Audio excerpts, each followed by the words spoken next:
friends, welcome to my channel, your channel Target with ભાવિક મારું. તમે તમારી સ્ક્રીન ઉપર જોઈ રહ્યા છો પ્રાચીન ભારતનો સુવર્ણયુગ ગુપ્ત સામ્રાજ્ય ઈસવીસન 320 થી 550. ગુજરાતનો સુવર્ણયુગ કોઈ તમને પૂછે તો તમે તરત જવાબ આપશો સોલંકી વંશ, અને ભારતનો પૂછે તો તમને જવાબ આવડે જ છે ગુપ્ત સામ્રાજ્ય.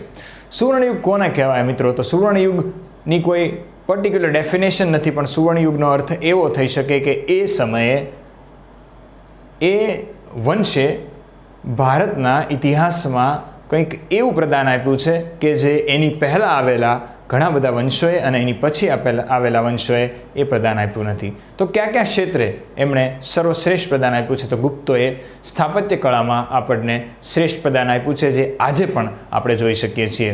વિહારો, ગુફાઓ, નાલંદા વિદ્યાપીઠ આપણે જોઈ શકીએ છીએ. આજે આપણે જે જૂનામાં જૂના મંદિરો જોઈએ છે, ભારતમાં મંદિરોની શરૂઆત કોઈ સમયમાં થઈ હોય તો એ ગુપ્ત સામ્રાજ્યમાં હોય. તો સુવર્ણયુગ એટલે એવો સમય કે જેમણે સ્થાપત્ય ક્ષેત્રે, સાહિત્ય ક્ષેત્રે, કે નાલંદા વિદ્યાપીઠ શિક્ષણનું એક ધામ હતું, અને ગુપ્ત સામ્રાજ્યમાં કાલિદાસ, અમરસિંહ, કડકરપર જેવા અઢળક મહાન સાહિત્યકારો થઈ ગયા, જેનું સાહિત્ય આજે પણ આપણી પાસે અવેલેબલ છે. સુવર્ણયુગ એટલે એવો સમય કે એ સમયે વિજ્ઞાનની પણ શ્રેષ્ઠ સિદ્ધિ મળી હોય, અને એ જમાનામાં આર્યભટ્ટ, બ્રહ્મગુપ્ત, વરાહમિહિર જેવા શ્રેષ્ઠ વૈજ્ઞાનિકો, ખગોળશાસ્ત્રીઓ, જ્યોતિષશાસ્ત્રીઓ એ સમયમાં થઈ ગયા હતા. સુવર્ણયુગ એટલે એવો સમય કે ત્યારના રાજાઓએ ખૂબ મોટા વિસ્તારમાં પોતાના વંશનું નામ ફેલાવ્યું હોય, વિશ્વભરમાં આપણા દેશને પ્રસિદ્ધિ અપાવી હોય. તો ગુપ્ત સામ્રાજ્યનું સામ્રાજ્ય ગાંધારથી લઈ બંગાળ સુધી, અને ઉત્તરમાં કાશ્મીરથી લઈ અને નીચે નર્મદાની ખીણ સુધી આ સામ્રાજ્ય ફેલાયું હતું. સુવર્ણયુગ એટલે એવો સમય કે જે સમયે આર્થિક દૃષ્ટિએ એ વંશનો વિકાસ ખૂબ થયો હોય અને તેનો લાભ છે તેની સામાન્ય જનતાને મળ્યો હોય. સૌથી વધુ સુવર્ણ સિક્કાઓ જો કોઈ ઇતિહાસમાં કોઈ વંશના ભારતમાં મળી આવ્યા છે તો એ ગુપ્ત સામ્રાજ્યના છે. અર્થાત ગુપ્ત સામ્રાજ્ય એ એવો સમય છે કે જે સમયે દરેક ક્ષેત્રમાં આ વંશની પ્રસિદ્ધિ થઈ હતી, જે પહેલાં કદી નથી થઈ. એટલા માટે ગુપ્ત સામ્રાજ્યને ભારતનો સુવર્ણયુગ કહેવાય છે. આજે આપણે ભણીશું the golden era of Indian history, Gupta empire, Gupta dynasty. તો કોણે શરૂઆત કરી, આ વંશની કઈ રીતે શરૂઆત થઈ, એ હવે આપણે ડિટેલમાં જોઈએ છીએ. તમે જે લોકોનો જન્મ 90ના દાયકામાં થયો હશે, અથવા તો એ પછી થોડા સમયમાં થયો હશે, તો એ બધાએ આ ચિત્રનું કાર્ટૂન જોઈ સમજી ગયા હશે કે આ વિક્રમ વેતાળનું કાર્ટૂન છે ને, જે આપણે દૂરદર્શન ઉપર જોયું હતું.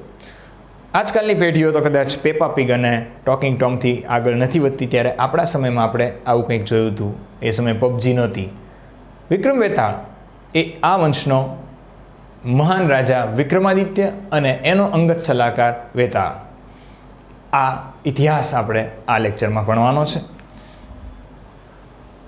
ક્યાંથી આપણને ગુપ્ત સામ્રાજ્યની માહિતી મળે છે, જે આપણે ભણવાની છે. તો મિત્રો, તમને પણ ખ્યાલ છે, મેં તમને વૈદિક સભ્યતામાં ભણાવ્યું હતું કે 18 જેટલા પુરાણો છે કે જે વેદ વ્યાસના નામે સંકલિત થયા છે.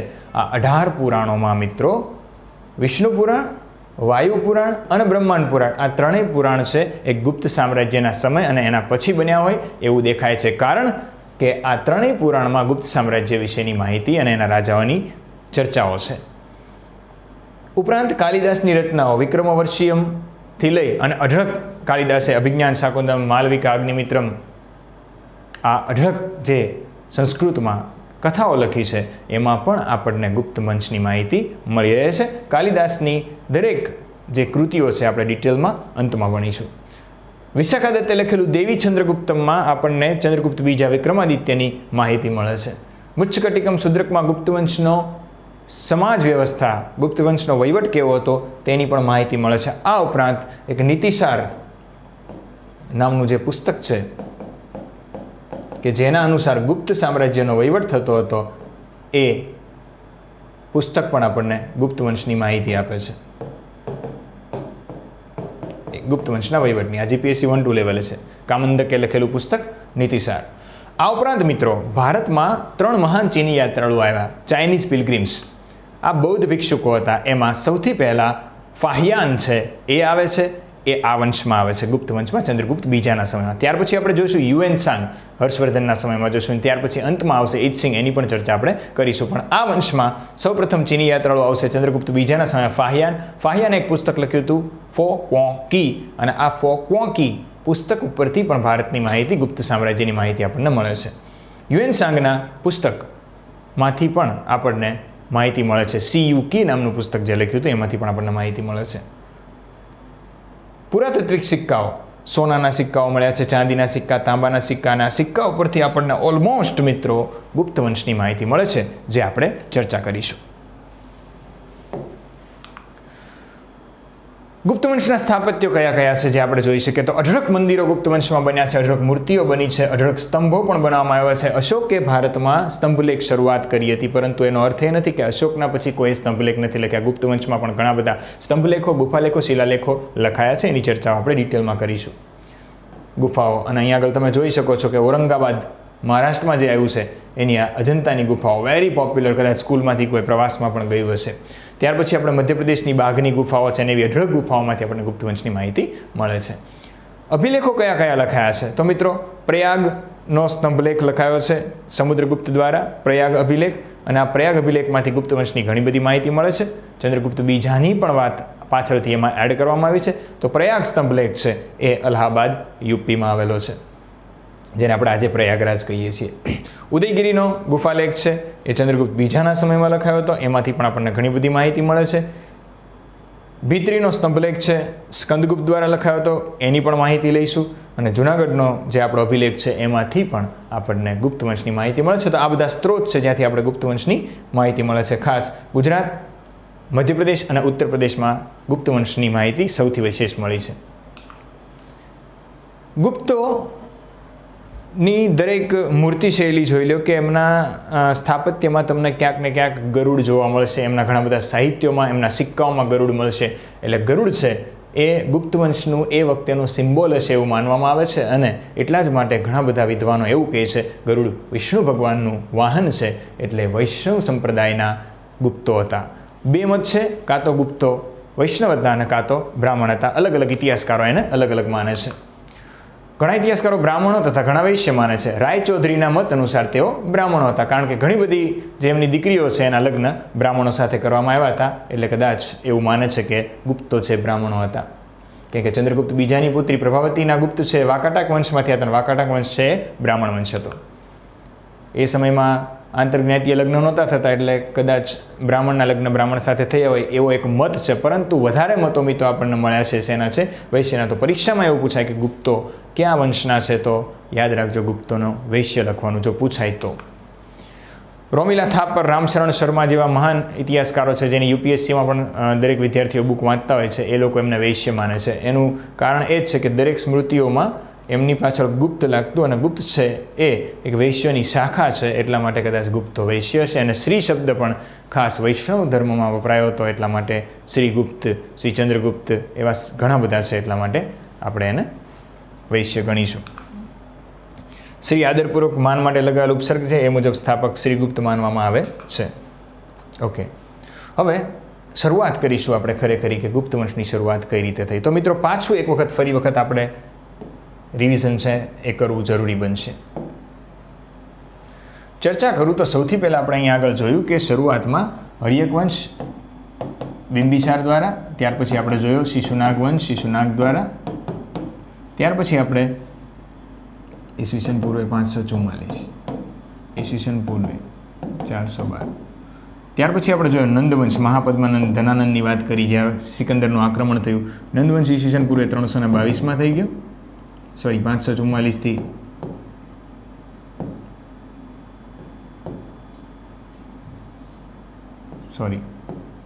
ઈસવીસન પૂર્વે 344થી 322 થઈ ગયો.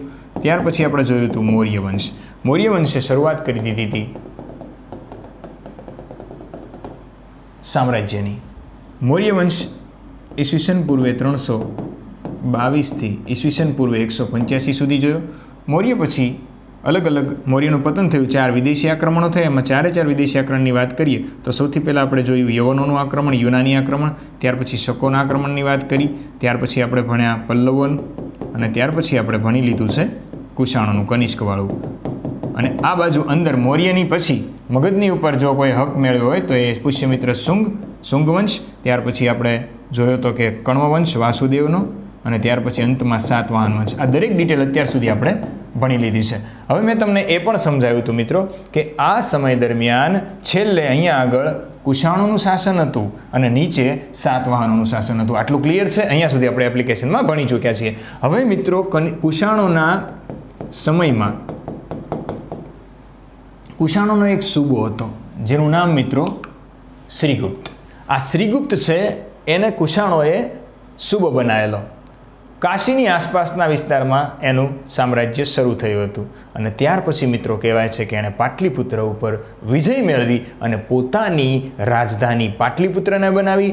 આ પાટલીપુત્ર છે એ પાટલીપુત્ર મૌર્યોના અંત પછી એકદમ ખંડેર થઈ ગયું હતું, કારણ કે ત્યાં આગળ કોઈ મહાન શાસન નહોતું આવ્યું એટલે પાટલીપુત્ર ખંડિત થઈ ગયું. એટલે પાટલીપુત્રનો વિકાસ ફરી એક વખત જો કોઈ સમયમાં શરૂ થયો હોય તો ગુપ્ત વંશમાં થયો હતો. પાછું પાટલીપુત્ર કુસુમપુરી છે એ ફરી એક વખત મૌર્ય વંશમાં જેમ ચમક્યું હતું એ રીતે હવે ચમકવાનું શરૂ થશે. તો ખાસ યાદ રાખજો કે શ્રીગુપ્ત છે એટલે કે ગુપ્તો છે એ શરૂઆતમાં કોની સેવા કરતા હતા? કુષાણોની સેવા કરતા. હવે કુષાણો કનિષ્ક પછી નબળા પડે છે, છેલ્લે વાસુદેવ નામનો એક શાસક આવે છે. વાસુદેવનો અંત પછી ગુપ્ત વંશ છે એની ચડતી થાય છે અને કુષાણોની પડતી થાય છે, અને ધીરે ધીરે ધીરે તમે જોશો કે કઈ રીતે ગુપ્ત વંશ છે એ સમગ્ર ઉત્તર ભારતમાં મહાન સામ્રાજ્ય બન્યું. તો ગુપ્ત વંશની શરૂઆત થાય છે શ્રીગુપ્તથી. શ્રીગુપ્ત ક્યાંથી આપણને એની માહિતી મળી છે? તો પ્રભાવતી ગુપ્ત, ચંદ્રગુપ્ત બીજાની દીકરી આવશે, એણે પૂનામાં એક તામ્રપત્રી અભિલેખ કરાયો હતો અને એ અનુસાર શ્રીગુપ્ત છે એને ગુપ્ત વંશનો આદિપુરુષ માનવામાં આવે છે. આ ઉપરાંત મિત્રો મેં તમને ચર્ચા કરી કે 3 ચીની યાત્રાળુઓ ભારતમાં આવે છે, ફાહિયાન, યુએનસાંગ અને ઇત્સિંગ. એમાં જે છેલ્લે આવશે, છેક 7મી સદીમાં આવશે, પણ એને ભારતનો ઇતિહાસ ભણ્યો અને એને એવું લાગ્યું કે ગુપ્ત વંશનો પહેલો સ્થાપક તો ખરેખર કોણ છે? તો કે શ્રીગુપ્ત છે. એટલે ઇત્સિંગના મત અનુસાર ગુપ્ત વંશનો સ્થાપક કોણ છે? તો લખીને આવજો શ્રીગુપ્ત.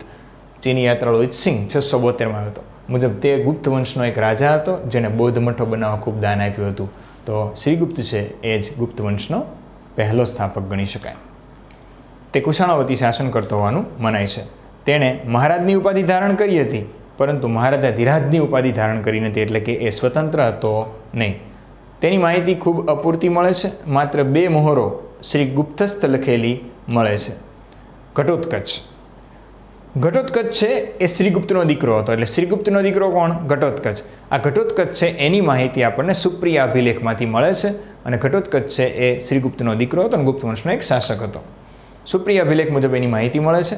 એણે પણ મહારાજની પદવી ધારણ કરી હતી, પણ મહારાજાધિરાજની એટલે એ પણ સ્વતંત્ર હતો નહીં. તેના સમયમાં પ્રથમવાર ગુપ્તોનું ગંગાના મેદાનમાં પ્રભુત્વ સ્થપાયું. પહેલી વખત ગંગાના મેદાન સુધી આ લોકો પહોંચ્યા હતા. પાટલીપુત્ર ઉપર હજી સંપૂર્ણ જેને કહેવાય છે એ અધિકાર બંનેમાંથી એક પણને મળ્યો નથી. એ અધિકાર મેળવશે ઘટોત્કચનો દીકરો ચંદ્રગુપ્ત પહેલો. એટલે જ પાટલીપુત્રની વિજય એણે મેળવ્યો, એટલે જ એને ગુપ્ત વંશનો ખરો સ્થાપક કહેવાય છે, જે આપણે નેક્સ્ટ લેક્ચરમાં ભણીએ છીએ. તો નેક્સ્ટ લેક્ચરમાં આપણે ચંદ્રગુપ્ત પ્રથમ વિશે વાત કરીશું. Thank you. ઓકે, ચલો એક કામ કરીએ. આ જ લેક્ચરમાં ચંદ્રગુપ્ત પ્રથમ છે એ કમ્પ્લીટ એટલે કરું કે શ્રીગુપ્ત અને ચંદ્રગુપ્ત પહેલો આ બંને વચ્ચેનો ડિફરન્સ તમને આ જ લેક્ચરમાં ક્લિયર થાય તો વધારે મજા આવશે. ઓકે, શરૂઆત કોણે કરી ગુપ્ત વંશની? શ્રીગુપ્તે. હવે મિત્રો ચંદ્રગુપ્ત પ્રથમ એને ખરો સ્થાપક માનવામાં આવે છે. એનો સમયથી જ ગુપ્ત વંશનો સમય શરૂ થાય છે. શા માટે એને ખરો સ્થાપક માનવામાં આવે છે? એના 3 મુખ્ય કારણ છે. એક તો મિત્રો એણે પાટલીપુત્ર ઉપર વિજય મેળવ્યો હતો, એ માહિતી આપણને મળે છે. એટલે પાટલીપુત્ર છે કોના સમયમાં ગુપ્ત વંશની રાજધાની બની? તો કે ચંદ્રગુપ્ત પ્રથમના. બીજું, એણે પાટલીપુત્ર ઉપર વિજય મેળવ્યો એટલા માટે એણે ગુપ્ત સંવતની શરૂઆત કરી હતી ઈસવીસન 319માં, અને ત્યારથી જ ગુપ્તનો સમય દેખાય છે. અને આ ગુપ્ત સંવત શરૂ કરનાર વ્યક્તિનું નામ જ્યારે અભિલેખોમાં વાંચવામાં આવે છે ત્યારે કંઈક આવું લખ્યું છે, મહારાજાધિરાજ. તો મહારાજાધિરાજ, અધિરાજ એટલે એનાથી ઉપર કોઈ છે નહીં.